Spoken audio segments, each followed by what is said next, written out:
Welcome to our channel. నేను Bhanusri.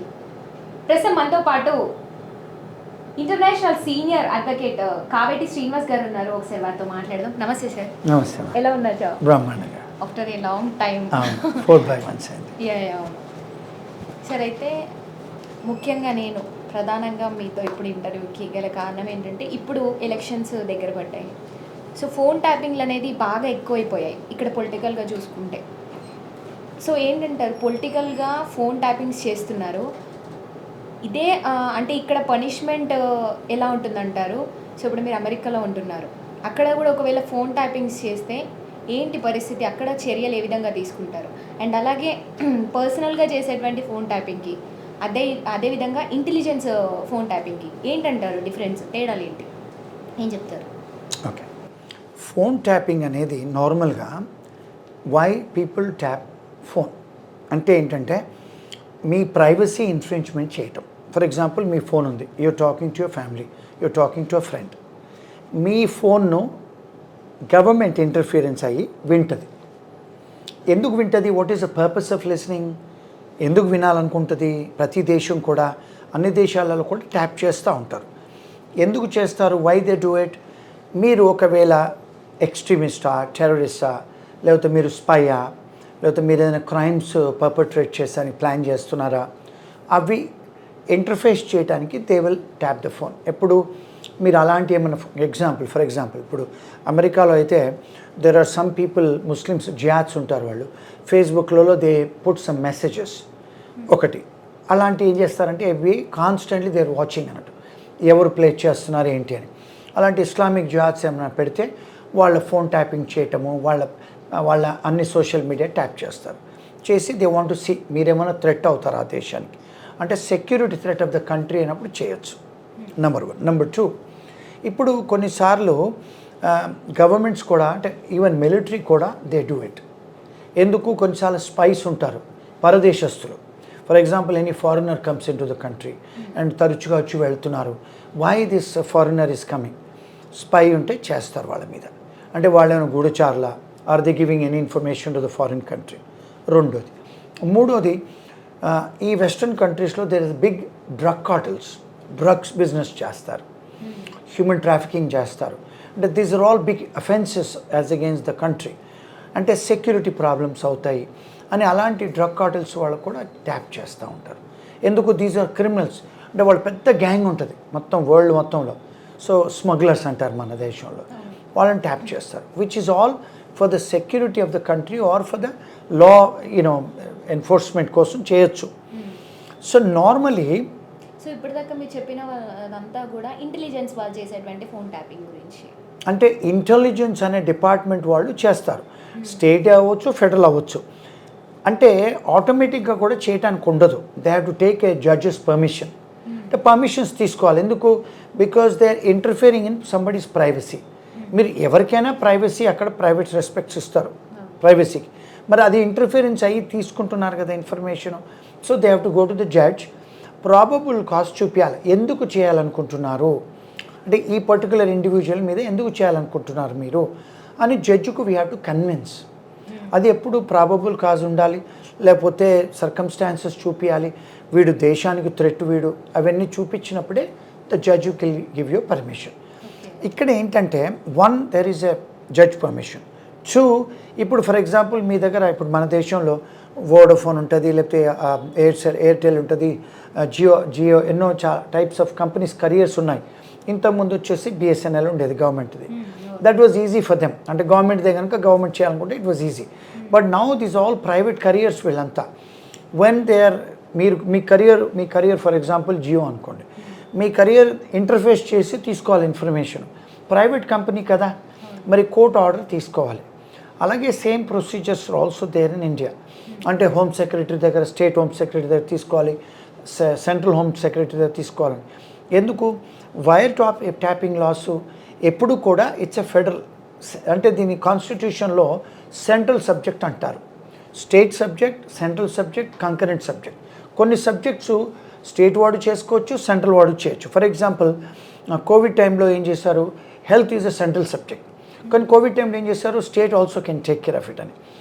Some times కొన్ని subjects ఉంటాయి కంకరెంట్ సబ్జెక్ట్స్, స్టేట్ వాళ్ళు చేయొచ్చు, సెంట్రల్ వాళ్ళు చేయొచ్చు. ఫర్ ఎగ్జాంపుల్ పోలీసింగ్ వాళ్ళు ఏంది, ఇప్పుడు సెంట్రల్ పోలీస్ ఫోర్స్ ఉంది, స్టేట్ పోలీస్ ఫోర్స్ ఉంది. So they both can protect the country, protect the state.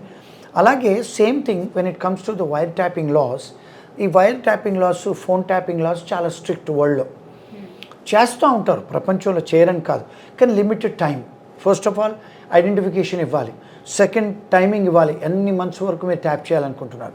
Third purpose ఏంటి అంటే సెక్యూరిటీ రీజన్సా ఏమిటి, అంటే ఆర్ దే క్రిమినల్స్, లేకపోతే వాళ్ళు ఏమైనా సెక్యూరిటీ కంట్రీ థ్రెట్ అవుతారా, ఇవి చేసినప్పుడే కోర్టు వాళ్ళు పర్మిషన్ ఇస్తారు. ఎందుకంటే ఇక్కడ డిఫరెంట్ ఏజెన్సీస్ ఇన్వాల్వ్ అవుతాయి. లా ఎన్ఫోర్స్మెంట్ ఏజెన్సీ ఉంది, ఇంటెలిజెన్స్ గవర్నమెంట్ ఏజెన్సీ ఉంది, స్టేట్ ఏజెన్సీ ఉంది, సెంట్రల్ ఉంది, మళ్ళీ కరియర్ కంపెనీ ఉంది, వీళ్ళందరికీ కూడా ఉన్నాయి. సో ఇవన్నీ చేసినప్పుడు they can get all the information.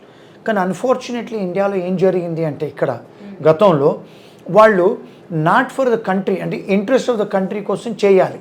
State government అయినా central government interest of country కోసం చేయట్లేదు, వాళ్ళ స్వలాభాల కోసం చేసుకుంటున్నారు. అంటే ఆ ప్రభుత్వం, బీఆర్ఎస్ ప్రభుత్వం. గతంలో బీఆర్ఎస్ ప్రభుత్వం ఏదైతే ఫోన్ ట్యాపింగ్ చేసిందో ఇప్పుడు అదే కొత్త మలుపు తీసుకుంటున్నాను అనిపిస్తుంది. మరి మీరేమంటారు? సో ఇవన్నీ కూడా ఇలాంటి సంఘటనలు ఒకవేళ అమెరికా లాంటి దేశాలు, ఆస్ట్రేలియా, ఇంగ్లాండ్, యూరోప్ దేశాల్లో అవుతే ఈ పోలీస్ వాళ్ళు చేశారు అంటే గవర్నమెంట్ వాళ్ళు చెప్తే, అంటే పార్టీ వాళ్ళు చెప్తే చేశామంటున్నారు కదా, దాన్ని ఏమంటారంటే వెస్ట్రన్ కంట్రీస్లో నువ్వు your a servant, master and servant rule అంటారు. అంటే నువ్వు ఎంప్లాయీ ఎవరైతే ఉంటారో వాళ్ళంతా సర్వెంట్స్. అంటే ఈవెన్ చీఫ్ సెక్రటరీ కూడా సర్వెంటే, పబ్లిక్ సర్వెంట్. ఆయనకు who is paying the salary? Public Exchequer, మనం కట్టిన ట్యాక్సెస్ నుంచే శాలరీలు పోతున్నాయి. చీఫ్ మినిస్టర్కు మన శాలరీ మన అకౌంట్ నుంచే పోతున్నాయి, జనరల్ అకౌంట్ నుంచి. చీఫ్ సెక్రటరీస్, పోలీస్ వాళ్ళంతా మనం కట్టిన ట్యాక్స్ నుంచే పోతున్నాయి వాళ్ళకి కదా. మరి they are all public servant, they have to work for the interest of public. కానీ చేయట్లేదు. వాళ్ళు ఏం చేశారు, ఆ ఆఫీసర్స్ అంతా పబ్లిక్ ఇంట్రెస్ట్ కోసం చేయలేదు, ఆ పొలిటికల్ పార్టీ ఇంట్రెస్ట్ కోసం చేశారు.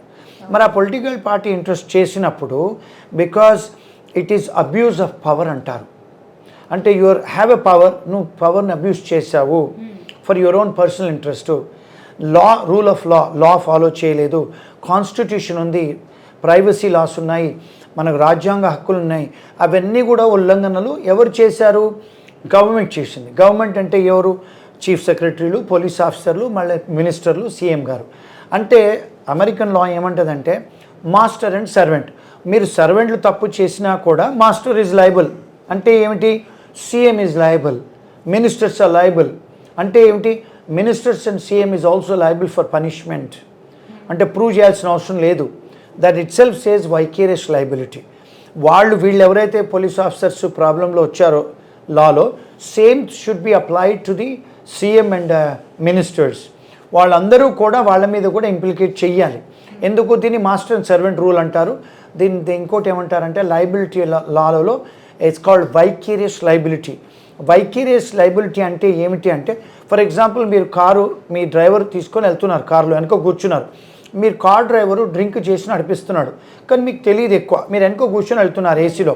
కానీ ఆ కార్ డ్రైవర్ వెళ్ళి ఒక చిన్న పాపనో లేకపోతే చిన్న అమ్మాయినో గుద్దేసి చంపేస్తాడు, తాగి ఉన్నాడు కనుక. ఆ పిల్ల చచ్చిపోయింది, ఎవడో మనిషి చచ్చిపోయారు.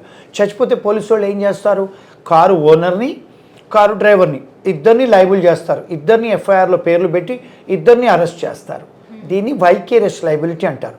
అంటే the wrongdoings or the crimes committed by a employer is liable. ఇక్కడ ఎంప్లాయర్ ఎవరు? మరి సీఎం, మినిస్టర్లు, వాళ్ళు కూడా లయబుల్ కావాలి. కానీ ఈ విషయం ఎవరు మాట్లాడలేదు. చాలాసార్లు నేను లాయర్లు లీగల్ అనాలిసిస్ విన్నాను, చాలామంది జర్నలిస్టులు వచ్చి చెప్తున్నారు. కానీ ఈ వైకేరియస్ లయబిలిటీ అనే సబ్జెక్ట్ మీద మన దేశంలో అది లా ఉంది. అంటే the master is liable for the wrong doing done by the servant. వాడికి వాళ్ళు కూడా ఈక్వల్గా బాధ్యులే.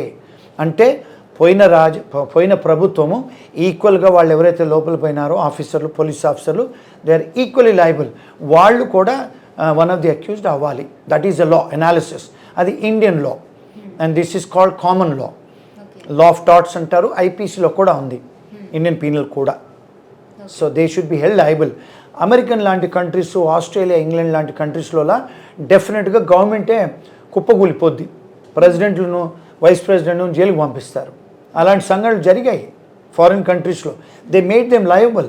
ఎందుకు? మీ ఆధ్వర్యంలో మీకే రిపోర్ట్ చేస్తారు కదా ఆఫీసర్. అవును. మరి ఆఫీసర్స్ మీకు రిపోర్ట్ చేస్తుంటే నా నాలెడ్జ్ లేని వాళ్ళు చేయట్లేదు కదా. That means they are liable. They are equally liable with them. And third thing it is also called, వాళ్ళు జాయింట్లీ అండ్ సెవరల్ లయబిలిటీ అంటారు. What is the meaning of jointly and several liability అంటే ఇద్దరు కలిసి చేస్తే, అంటే పెద్ద ఆయన చెప్పాడు మేము చేసామని చెప్తున్నారు. మరి పెద్ద ఆయన చిన్న ఆయన ఇద్దరు ఆఫీసర్లు కూడా they are jointly liable, they are severally liable. అంటే పెద్ద ఆయన్ను లయబుల్ చేయొచ్చు, ఆయన దగ్గర పనిచేసే వాళ్ళని కూడా సెవరల్గా సపరేట్గా లయబుల్ చేయొచ్చు, ఇద్దరిని కలిపి కూడా లయబుల్ చేయొచ్చు. That is called joint and several liability